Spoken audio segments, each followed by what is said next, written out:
कैसे हैं आप सब? मैं सुमन और आज हम करते हैं एंटरप्रेन्योरशिप का नेक्स्ट पार्ट। आज emergence end of entrepreneur class in India.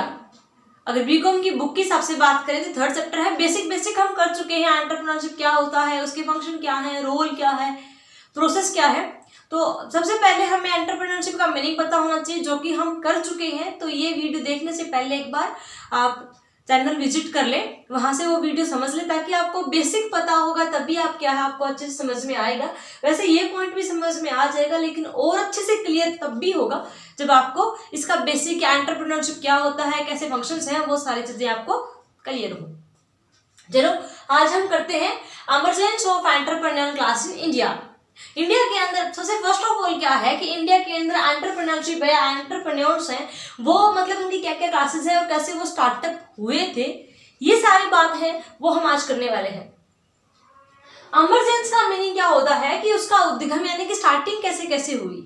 ठीक है, तो इसकी ना आपकी मतलब बुक के अकॉर्डिंग ही मैं यहाँ पे करवाना चाहूंगी, क्योंकि बच्चों को इसी में ही प्रॉब्लम आ रही थी। उनको स्टेप टू स्टेप चीजें मिल जाएं तो समझना ईजी रहता है। इसमें क्या होता है कि स्टार्टिंग में जब हमारा जो इंडिया है, बिल्कुल हम फर्स्ट की बात करें, काफी ईस्वी पूर्व यानी कि जो पुराने टाइम में जब भारत है वो सोने की चिड़िया हुआ करता था। ठीक है, काफी पुरानी की एंशिएंट इंडिया के नाम से जिसको हम जानते हैं। तो जिसमें क्या होता था कि काफी डेवलप्ड था इंडिया, अच्छे से वर्क करता था। काफी इसके जो मतलब खुद के इसके जो लघु बिजनेस थे, उद्योग थे, मतलब जो स्मॉल बिजनेस थे वो वर्क करते थे, और काफी इसका मतलब चलता था इंडिया के अंदर, मतलब अपने आप में डेवलप था। इवन देन की फॉरेनर से भी मतलब विश्व में भी नाम रखता था कि हाँ मतलब भारत देश है, मतलब काफी डेवलप्ड कंट्री है। तो उस टाइम क्या होता था कि हमारी जो इंडस्ट्री है, ठीक है, जो मतलब उसमें जो एंशिएंट में यही होता था कि अच्छा डेवलप्ड है, अपने वेल्थ के अकॉर्डिंग भी काफी चीजें थी जिसमें क्या भारत काफी आगे था। ठीक है, वो तो हमारा आता है। इसके मतलब बेसिक इसके क्या है, 3 पार्ट्स हैं। 3 पार्ट्स के अकॉर्डिंग इसको हम क्लियर करना चाहेंगे। पहला होता है एंशिएंट इंडिया,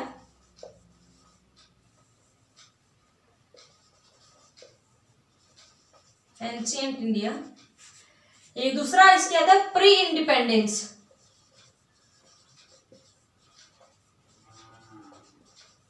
या आफ्टर इंडिपेंडेंस या पोस्ट इंडिपेंडेंस, एक ही बात है।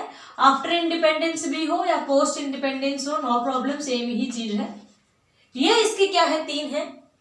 एंशिएंट इंडिया यानी कि काफी जो पुराना हमारा ऐतिहासिक है वो भारत।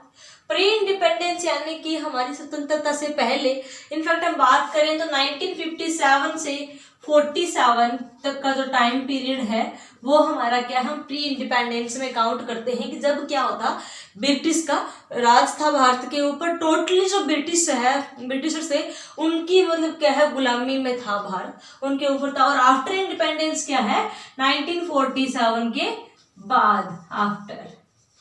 तो ये क्या आ जाएगा कि 1947 के बाद या 1991 तक भी इस टाइम पीरियड को हम ले लेते हैं कि उसके बाद क्या नए रिफॉर्म्स आए थे, काफी चीजें हैं वो और इंक्रीज हुई थी।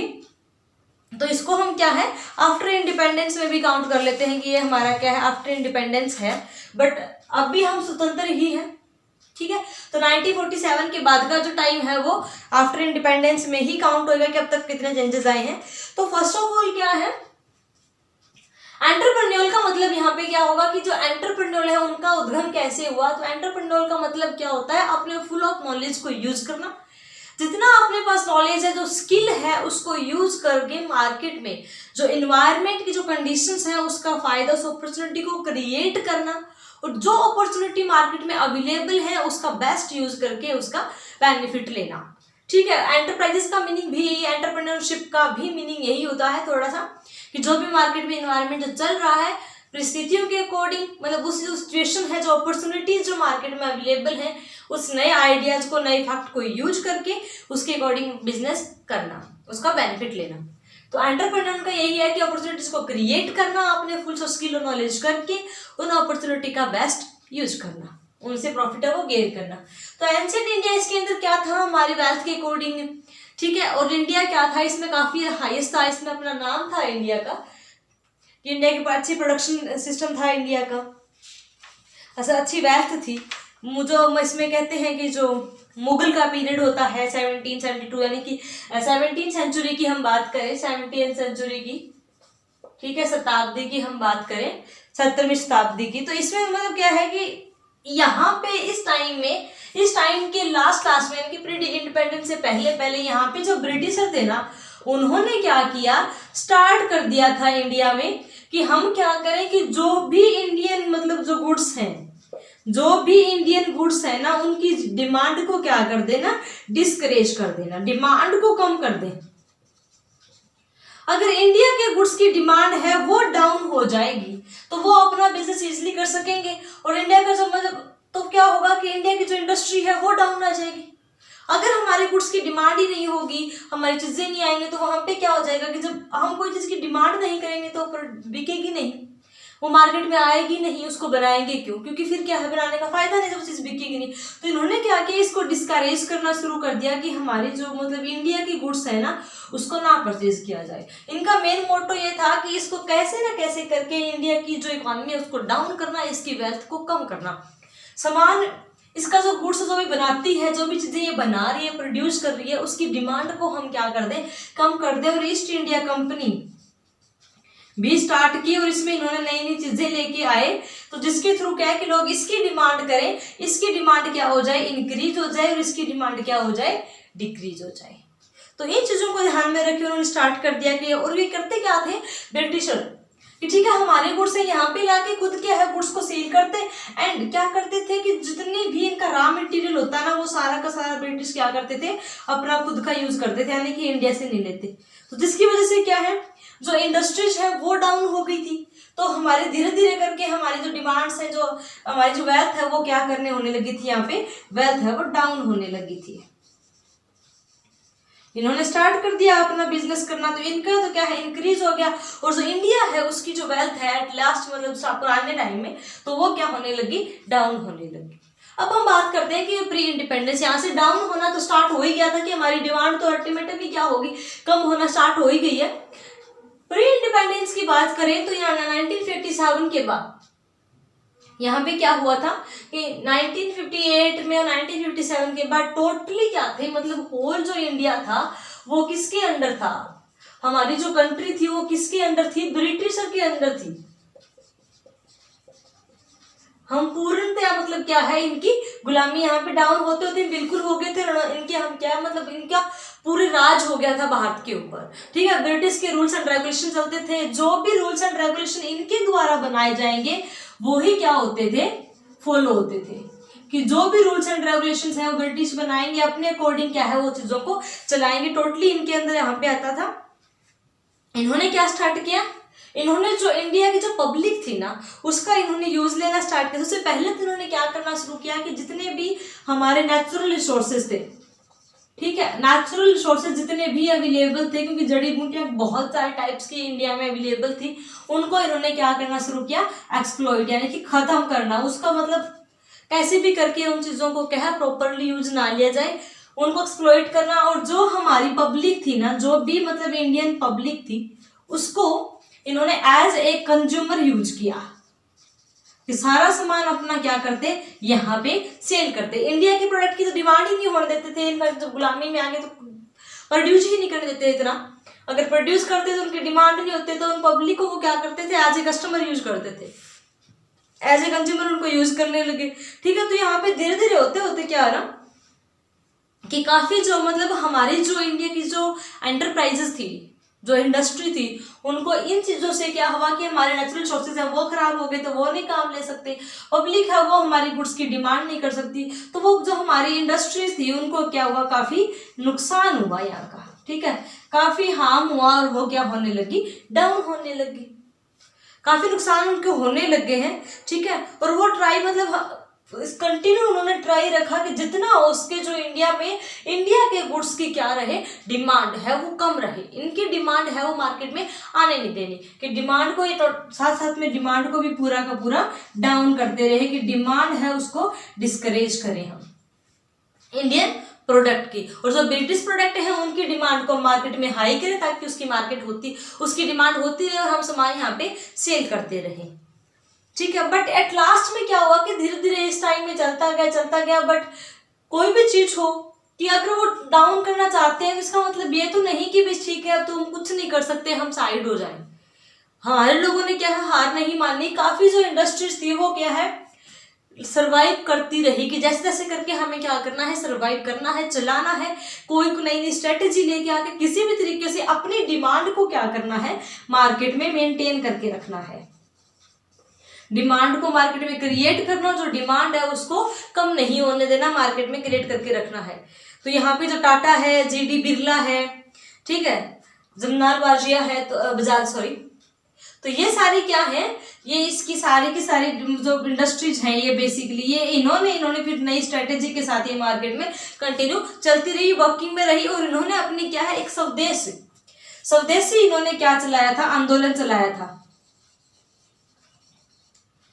स्वदेशी आंदोलन चलाया। इस आंदोलन के तहत क्या हुआ कि हमारे इसमें जो इंडिया के गुड्स की डिमांड है ना, यहाँ पे जो इंडियन प्रोडक्ट की डिमांड है ना, वो क्या हुई, काफी इसका बेनिफिट मिला, इंक्रीज हुआ कि जितना हो सके जो विदेशी सामान है उसका बहिष्कार करो और जो स्वदेशी है उसको एक्सेप्ट करो, उसको मार्केट में लेके आओ। और इन्होंने जो बड़ी बड़ी जो इंडस्ट्रीज थी जो सर्वाइव कर रही थी, उन सब ने मिलकर अपनी स्ट्रेटेजी लगाई कि हम कैसे भी करके हमारी जो मार्केट है इसको एनकरेज करें, हमारी जो डिमांड है गुड्स की उसको बढ़ाएं। और ये कहीं हद तक क्या है, सफल भी रहे, सक्सेस भी हुए ये इन चीजों में कि इनकी डिमांड है मार्केट में फिर से आने लगी। एट लास्ट स्टार्टिंग में तो काफी मतलब बुरा हाल था, काफी चीजों से जिनका नुकसान हुआ, लेकिन क्या है ना, हार नहीं मानी, सर्वाइव करते गए। और एट लास्ट इन्होंने सबने मिलके क्या किया, अपनी डिमांड है वो फिर से क्या होने लगी, हायर होने लगी, इंक्रीज होने लगी इंडियन प्रोडक्ट की। और फिर क्या है, जो उसके बाद जब इंडियन प्रोडक्ट की डिमांड फिर से होने लगी, तो इसी में लास्ट में क्या हुआ कि हमारी जो इंडस्ट्रीज हैं वो भी क्या होने लगी, सेटअप। सीमेंट की इंडस्ट्रीज हो गई है, ठीक है, सीमेंट की, पेपर, तो ये इस तरह की जो सीमेंट है, पेपर है, आयरन, शुगर, इस तरह की जो कई इंडस्ट्रीज क्या है फिर स्टेब्लिश होने लगी कि ठीक है हमारे जो इंडिया के अंदर इंडस्ट्री जो इंडिया की ही आने लगी, क्योंकि इंडिया प्रोडक्ट की डिमांड क्या है यहाँ पे इंक्रीज हो रही थी। तो धीरे धीरे क्या है, हम यहाँ पे रिफॉर्म्स में आए कि हमारी जो डिमांड है गुड्स की वो बढ़ रही है, कंपनियां आ रही हैं, तो इसमें प्रॉफिट भी कमा रही है मार्केट में। तो ये चीजें हुई थी बिल्कुल एट लास्ट इस टाइम के। और उसके बाद क्या 1947 को हमें क्या है, टोटली हम फ्रीडम मिल गई थी, हम इंडिपेंडेंट हो गए थे, हमें ब्रिटिश से छुटकारा मिल गया था। तो उसके बाद क्या हुआ कि जब हम सारा अपनी गवर्नमेंट, अपना काम, किसी की कोई गुलामी नहीं है, तो इन जो आफ्टर इंडिपेंडेंस पीरियड है वो टिल नाउ अब तक का है, इसमें काफी रिफॉर्म्स हुए, या यूं कह सकते हैं इसमें बहुत सारी फिर चीजों को सिस्टमाइज कर दिया गया, अपनी कंट्री के लोगों के हिसाब से, अपनी कंट्री के अकॉर्डिंग चीज को लाया गया मार्केट में। तो यहाँ पे क्या हुआ कि यहाँ पे जो इंडिपेंडेंस के बाद जो स्ट्रेटेजी है ना वो बनाने लगे कि कौन सी स्ट्रेटेजी है, हम क्या करें, स्ट्रेटेजी को डेवलप करें, प्रॉपर स्ट्रेटेजी को लगा के, प्रॉपर स्ट्रेटेजी को यूज करके बिजनेस को, इंडस्ट्रीज को एस्टेब्लिश किया जाए, उन स्ट्रेटेजी के तहत वर्क किया जाए, ताकि सिस्टमेटिक भी हो, एक अच्छी एक पॉलिसी बने, उस पॉलिसी के अकॉर्डिंग हम वर्क करेंगे तो वो ज्यादा हमारे लिए बेनिफिशियल रहेगा और वो पॉजिटिवली वर्क करेगा मार्केट में, ठीक है। और जो पंडित जवाहरलाल नेहरू थे उस टाइम क्या है, प्राइम मिनिस्टर थे, तो उनकी एक ही कोशिश थी कि हम जितना हो सके हमारी होल ओवर इकोनॉमी को हमें क्या लेके चलूं, होल इकोनॉमी का मैं क्या करूं, डेवलप करूं। भी हमें किसी भी कोई भी एस्पेक्ट है, कोई भी फैक्टर है ना, छूटना नहीं चाहिए, सबको मैं क्या लेके चलूं साथ, होल इकोनॉमी को मैं क्या करूं, डेवलप करूं। ये इनकी चाहत थी कि मैं सभी चीजों को लेके जाए, चाहे वो कहीं भी हो, कोई भी चीजें हमारी छूटनी नहीं चाहिए, ठीक है, सारी चीजें हमारे यहाँ पे आनी चाहिए। 1956 में क्या हुआ, फिर इंडस्ट्रीज की पॉलिसीज है उनको क्या कर दिया गया था, रिलीज कर दिया गया था। 1956 में क्या है, इंडस्ट्रीज की क्या आ गई थी, पॉलिसीज आ गई थी, भी नई नई इंडस्ट्री को, जो भी कोई इंडस्ट्रीज में जो पॉलिसी है वो आ गई थी कि जो इंडस्ट्री में कोई ओपन करना चाहता है उसके लिए क्या क्या चीजें होंगी, कैसे वो ओपन कर सकते हैं, कौन कौन सी रूल्स एंड रेगुलेशन उन्हें फॉलो करने होंगे, सिस्टमाइज तरीका और भी अच्छे सिस्टमेटिक इसमें कर दिया गया था। देन उन चीजों में और सुधार करने के लिए 1991 में फाइनली क्या किया गया था, न्यू जो इकोनॉमिक पॉलिसी है वो बनाई गई थी कि जो हमारी इकोनॉमी को काफी हद तक इन्होंने क्या इससे बेनिफिट मिला और जो इकोनॉमिक है वो काफी डेवलप हुआ। तो यहाँ पे क्या हुआ कि 1991 में इकोनॉमिक पॉलिसी को लाया गया। ऐसी चीज के अंदर 1991 में है यहाँ पे कि जो हमारी इकोनॉमी है उसको हम कैसे डेवलप करें, कैसे हमारे रेट्स को बढ़ाएं, ओवरऑल कंट्री है उसको कैसे ऊपर लेके आए, हमारे इंडस्ट्रीज को कैसे बढ़ाएं, इन्हीं चीजों के रिगार्डिंग इसके अंदर काफी रूल्स एंड रेगुलेशन और कुछ एक फ्रीडम भी दी गई थी।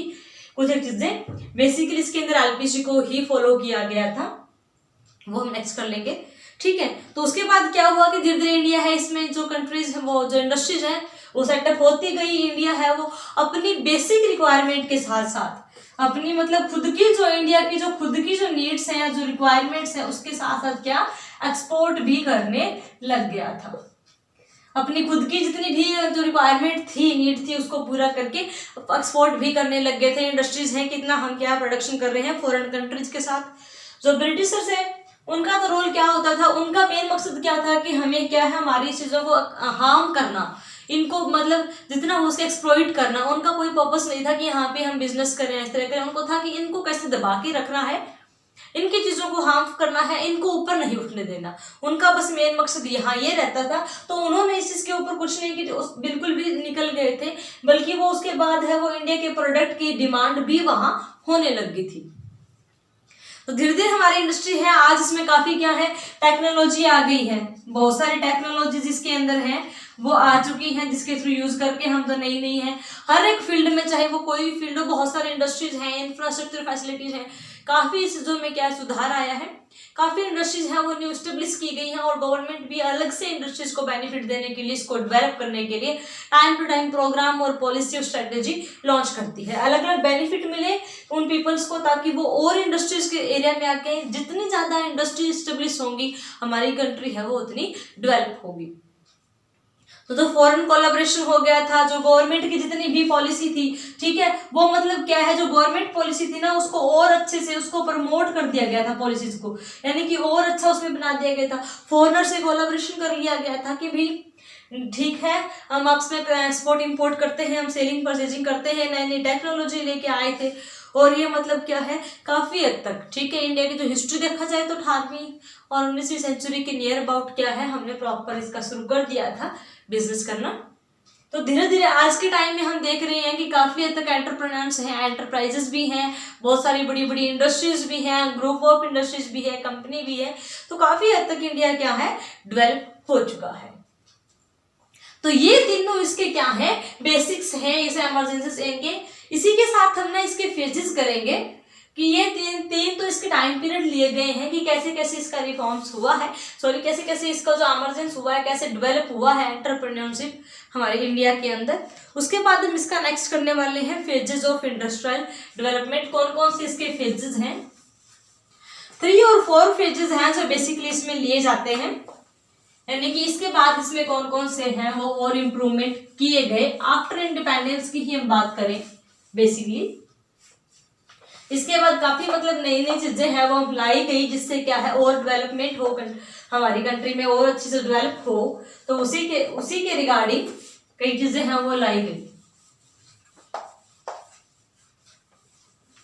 तो अब इसका हम करते हैं फेजेस।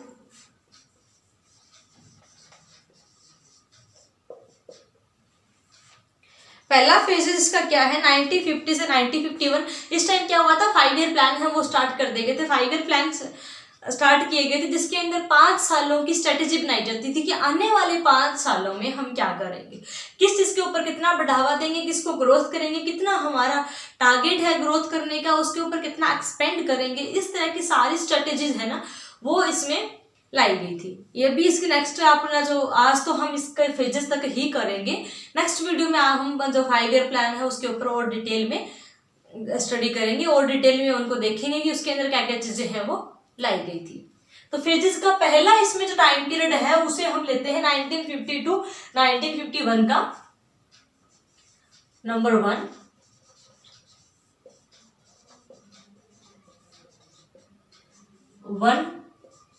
यानी कि 1950 और 51 का जो टाइम पीरियड वहां से लेके 1965 टू 66 ये हमारा मतलब इस दौरान का इसको हमने एक फेजेस के अंदर लिया है। ये हमारे इसके अंदर जो कवर होते हैं वो हमारे 3-5 ईयर प्लान है वो ग्रोथ होते हैं। और इस फेजेस में क्या है हाई ग्रोथ फेज कहा जाता है इसको। ये ना इसके अंदर जो फर्स्ट क्या होंगे, फर्स्ट जो 3 5 ईयर प्लान है ना, वो इसमें क्या हो रहे हैं, कवर हो रहे हैं। तो इसके इन जो 5 ईयर प्लान थे, इन्हीं के अकॉर्डिंग क्या था कि बेसिकली इसमें डेवलप करना, एग्रीकल्चर के ऊपर डेवलप करना, इंडस्ट्रीज के ऊपर डेवलप करना, क्योंकि जो हमारी आज भी मोस्ट ऑफ पॉपुलेशन है ना, वो एग्रीकल्चर के ऊपर डिपेंड है। तो अगर हम एग्रीकल्चर के को नहीं, अगर हम आगे लेके आएंगे, उसको नहीं हम डेवलप करेंगे, तो हमारा जो ओवरऑल जो डेवलपमेंट है वो पॉसिबल ही नहीं है। तो इसी चीज को ध्यान में रखते हुए मतलब पहले 5 ईयर प्लान हमारा जो 1950 से स्टार्ट हुआ था, ठीक है, पंडित जवाहरलाल नेहरू जी के द्वारा शुरू किया गया था ये। तो इसी से लेके और मतलब पहले, दूसरा और तीसरा तीनों 5 ईयर प्लान को एक फेज के अंदर लिया गया है। तो इस दौरान हमारा क्या था कि इसमें जो एग्रीकल्चर को प्रमोट करना, ठीक है, एग्रीकल्चर को बढ़ाना, न्यू इंडस्ट्रीज है उनको क्या करना, इस्टेब्लिश करना, नई नई इंडस्ट्रीज है उनको इस्टेब्लिश करना, एग्रीकल्चर को बढ़ाना, नए बिजनेस को सेटअप करके आना, ताकि क्या है ओवरऑल हमारा डेवलपमेंट हो, हम उसमें जो जो पॉलिसीज है उसमें सुधार करें, नई न्यू हम क्या करें, पॉलिसी बनाएं, ठीक है, अच्छे थोड़े से रूल्स एंड रेगुलेशंस हैं उसमें भी क्या है रिडक्शन, मतलब क्लियरली मेंशन हो कि कौन कौन से रूल्स हैं, किस तरीके से रहा जाएगा, वो उन रूल्स के अकॉर्डिंग। तो इन फेजेस में इन चीजों को क्या दिया गया था, बढ़ावा दिया गया था, और रेपिडली ग्रोथ हुआ था हमारी, मतलब कि जो इंडस्ट्री है, जो इकोनॉमी है, उसमें काफी ग्रोथ देखने को मिला था कि जो हमारा जीडीपी लेवल है वो भी हाई रहा, इसके अंदर ओवरऑल जो डेवलपमेंट है वो भी हाई रही। प्रॉपर आपको डाटा करने की जरूरत नहीं है, जो बीकॉम के स्टूडेंट है उन्हें थ्योरेटिकल करो तो भी चल जाएगा, इतना डाटा जो टेबल्स आपके दिए हुए हैं वो उतना कवर करने की जरूरत नहीं है आपको, इसका आपको बस बेसिक पता होना चाहिए सॉरी, बेसिक पता होना चाहिए कि इसके ऊपर कौन कौन सी चीजें हैं जिसके ऊपर बढ़ावा दिया गया था, जिनको क्या है यहाँ पे फॉलोअप किया गया था। सेकंड इसके अंदर क्या है, जो हल नॉबिस मॉडल है उसके थ्रू इसमें क्या है, मतलब हमारी इंडस्ट्रीज को सेटअप किया गया था, और इसमें जो बेसिक हमारी इंडस्ट्री सेटअप हुई थी वो कौन कौन सी थी, आयरन, स्टील, ठीक है, मतलब ये जो बड़ी बड़ी है, आयरन की हो गई है, स्टील की हो गई है, जो हमारे एग्रीकल्चर मशीन हो गए हैं, केमिकल का हो गया है, केमिकल फर्टिलाइजर का, ठीक है, एग्रीकल्चर फर्टिलाइजर मशीन है। तो ये सारी चीजें इंडस्ट्रीज के अंदर जो बड़ी बड़ी इंडस्ट्री में सेटअप की गई थी, और इसमें जो काफी जो हमारे टेक्नोलॉजी ग्रोथ में, एग्रीकल्चर में भी, इंडस्ट्रीज में भी काफी क्या है ग्रोथ देखने को मिली थी, काफी चीजें हैं वो इंक्रीज हुई थी ओवरऑल कंट्री में। उसके बाद हमारा दूसरा पॉइंट आता है फेज 2 का।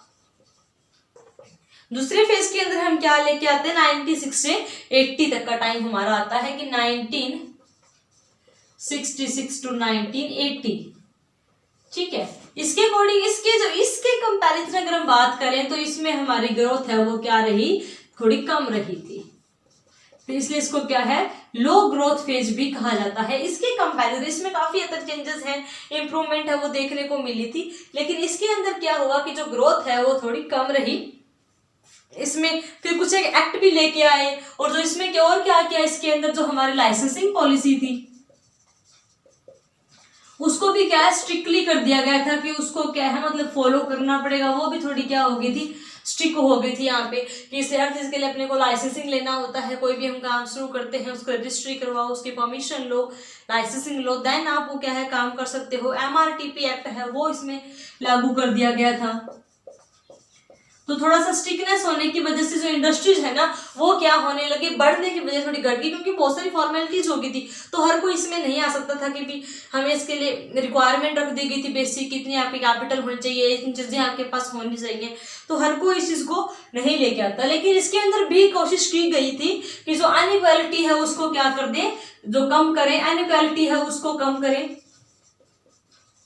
रिड्यूस करें, पॉवर्टी को भी क्या है रिड्यूस करें, इनइक्वालिटी को जो जितनी भी है हमारी उसको करें, और जो भी हमारे पब्लिक सेक्टर है उनको क्या एस्टेब्लिश करें, जो हमारा बैकवर्ड एरिया है ना जहाँ पे जरूरत है उन चीज की बैकवर्ड में, वहां पे क्या करें पब्लिक सेक्टर है वो अपनी इंडस्ट्रीज को एस्टेब्लिश करें ताकि उसका भी क्या हो सके वो इम्प्रूव हो सके, अपने उसके ऊपर भी कोई टेक्नोलॉजी लगा के उसको भी थोड़ा सा उस लेवल से ऊंचा उठाया जा सके। क्योंकि जब भी हम कंट्री की बात करेंगे तो उसमें बैकवर्ड फॉरवर्ड सारे एरिया आते हैं, तो उनकी वजह से क्या है, ओवरऑल डेवलपमेंट है वो डाउन हो जाती है। तो क्यों ना उन चीजों को भी थोड़ा बढ़ावा दिया जाए जो बैकवर्ड में आते हैं। तो इसमें भी काफी हद तक कोशिश की गई थी, लेकिन इसमें थोड़ा सा लाइसेंसिंग पॉलिसी और MRTP एक्ट, कुछ एक्ट्स हैं वो लागू कर दिए गए थे, जिसकी वजह से जो इंडस्ट्रीज हैं वो इतनी स्टेब्लिश न्यू नहीं हो पाई है। तो इसलिए थोड़ा सा इसमें ग्रोथ रेट है वो अपना गिर गया था।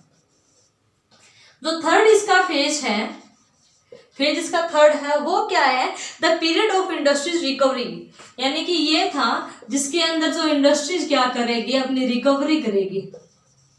जो इसमें हमने जो नुकसान किए हुए हैं कि जो इंडस्ट्री स्टेब्लिश हुई है, जो पुरानी है वो भी प्रॉपर नहीं, तो इसमें वो क्या करेंगी, जो प्रॉपर वर्किंग में नहीं रही, तो यहाँ पे जितनी भी इंडस्ट्रीज है वो क्या करेंगी, रिकवरी करेंगी। इसमें उन चीजों पे बढ़ावा दिया जाए, फोकस किया जाए कि इस वजह से वो आगे नहीं चल पा रही है, क्या क्या प्रॉब्लम है, जो वीक इंडस्ट्रीज हैं, जो वीक है उनको आगे कैसे लेके आया जाए, इस चीज के ऊपर इन्हें ध्यान दिया गया था। ये था 1980 या फिर 81 से लेके 1991, इन 10 ईयर की हम बात कर रहे हैं कि ये सारा टाइम क्या था, रिकवरी पीरियड का था, कि जितनी भी इंडस्ट्री है वो रिकवर करें। कैसे रिकवर करें, इंफ्रास्ट्रक्चर को बढ़ाया ताकि उसमें थोड़ा सा क्या हो, सुधार हो, ठीक है। और जो भी सिक या फिर इल जो इंडस्ट्रीज हैं उनको क्या किया जाए, थोड़ा सा बढ़ावा दिया जाए, उन्हें थोड़ा प्रमोट किया जाए किसी भी तरीके से। और जो गवर्नमेंट है वो भी कोई ना कोई फैसिलिटी प्रोवाइड करे जिससे क्या उसके इनकी रिकवरी हो सके, जो इंडस्ट्रीज हैं वो भी ऊपर उठे, और ओवरऑल मतलब एग्रीकल्चर उसको में भी ध्यान दिया जाए, उसमें भी नई टेक्नोलॉजी है वो लेके आई जाए। देन लास्ट हमारा क्या है, फेज फोर्थ है, ये है रिफॉर्म का, सुधार का। रिफॉर्म का यहाँ पे है कि ये जो फेज है वो रिफॉर्म फेज के नाम से जाना जाता है। ये है 1991 से टिल, मतलब अपवर्ड हम कह सकते हैं। अब तक का रिफॉर्म्स का मतलब इस फेज के अंदर क्या होता है, सुधार, उसके अंदर इम्प्रूवमेंट एकदम से लेके आना। 1991 पॉलिसी है ये अपने आप में ही एक मतलब बहुत बड़ा रिफॉर्म लेके आई थी कंट्री के अंदर। जब यहाँ से चीजों को हमने देखा कि रिकवरी की जरूरत पड़ रही है, कहीं ना कहीं चीजें हैं वो डाउन हो रही हैं, हमारी जो इकोनॉमी जितना हम चाहते हैं उतनी ना डेवलप नहीं हो पा रही है। जितना हम चाहते हैं कि हमारी कंट्री है वो ओवरऑल डेवलप हो, हर उसका जो GDP रेट है वो हाई हो, हमारी मतलब प्रोडक्शन इंक्रीज हो, तो वो चीजें है ना हमें मिल नहीं पा रही थी। तो 1991 में डॉक्टर मनमोहन सिंह थे, ये फाइनेंस मिनिस्टर थे, तो इन्होंने रिकमेंडेशन किया कि हमें हमारी जो इकोनॉमिक पॉलिसी है ना उसको क्या करना चाहिए, इकोनॉमिक पॉलिसी को चेंज करना चाहिए। क्या करना चाहिए, हमारी जो इकोनॉमिक पॉलिसी है उसको चेंज करना चाहिए, उसमें रिफॉर्म्स की, सुधार की जरूरत है। तो इनके अकॉर्डिंग, इनके तहत क्या है कि जो हमने यहाँ पे है ना, फिर इसके अंदर नई पॉलिसी लेके आए, LPG इसमें लागू किया गया। L मतलब लिबरलाइजेशन, P मतलब प्राइवेटाइजेशन, एंड G मतलब ग्लोबलाइजेशन। इसके तहत क्या है कि ये हमारे 3 यहाँ पे स्टेब्लिश लागू की गई। इसमें सबसे बड़ा इस पॉलिसी के अंदर यही, बाकी भी काफी हद तक चेंज की गई।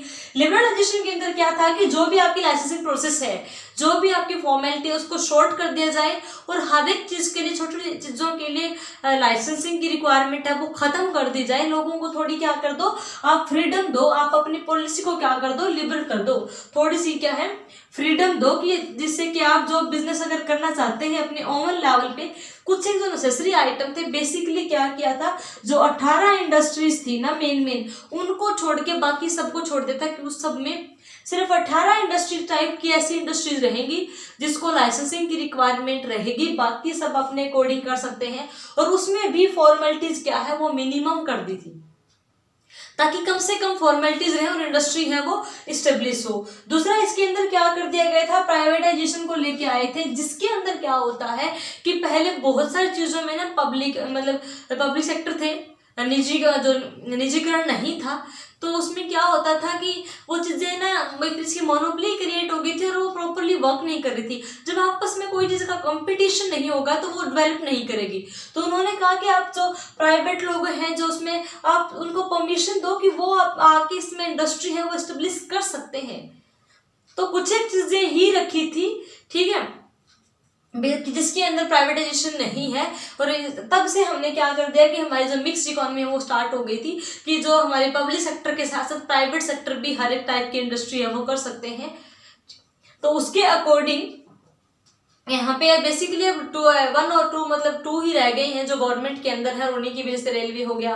तो इनकी अभी चल रही है कि वो प्राइवेटाइजेशन हो जाए उसमें भी। बाकी जो एजुकेशन का सेक्टर है, हॉस्पिटल का है, ईच एंड एवरी जो इंडस्ट्रीज हैं उन सब के अंदर क्या कर दिया गया, प्राइवेटाइजेशन कर दिया, ताकि कंपटीशन होगा।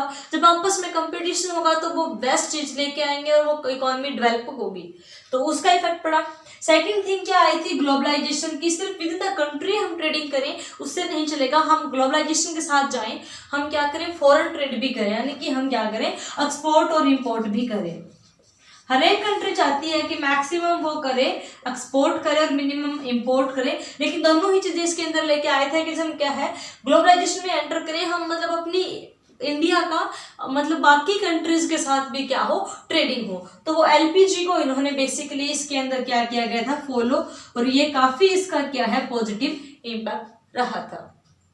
इसके साथ साथ बाकी भी काफी हैं वो सुधार किए गए थे, और इसमें जो ये इसका जो बहुत अच्छा है वो इसका बेनिफिट मिला है। इसको रिफॉर्म, एक बहुत बड़ी रिफॉर्म्स के नाम से भी जाना जाता है कि इसमें नई जो हमारी इकोनॉमिक पॉलिसीज हैं वो लेके आए और वो वाकई में सक्सेसफुली काम भी करी, और इकोनॉमी हमारी जो है जो पहले की कंडीशन से काफ़ी है वो हायर हो गई थी। इस दौरान क्या हो गया था कि हमारी जो काफ़ी फास्ट और इसमें हमें ग्रोथ देखने को मिली थी, काफ़ी फास्ट ग्रोथ हुई थी इसमें। ओवरऑल हमारी इकोनॉमी काफी अच्छी डेवलप हुई थी, बहुत सारी जो इंडस्ट्रीज हैं वो भी यहाँ पे क्या है, ओपन हुई थी। तो काफी फास्ट ग्रोथ हमें देखने को मिली थी, इंक्लूसिव ग्रोथ थी बहुत। और इसका मेन एम क्या था कि जो इनइक्वालिटीज के साथ, पूरी इक्वालिटीज के साथ क्या करें, डेवलपमेंट करें, और हमारी जो इकोनॉमी है वो पूरी फास्टली क्या है, ग्रोथ करें, और अपना जो हमारा टारगेट है वहां तक हम पहुंच सके। तो ये इसका था बेसिक इसके। आगे इसके जो 5 ईयर प्लान्स हैं वो हम नेक्स्ट वीडियो में डिस्कस करेंगे। तो होप सो आपको समझ में आ गया होगा। आज के लिए इतना ही। Thanks for watching, bye bye.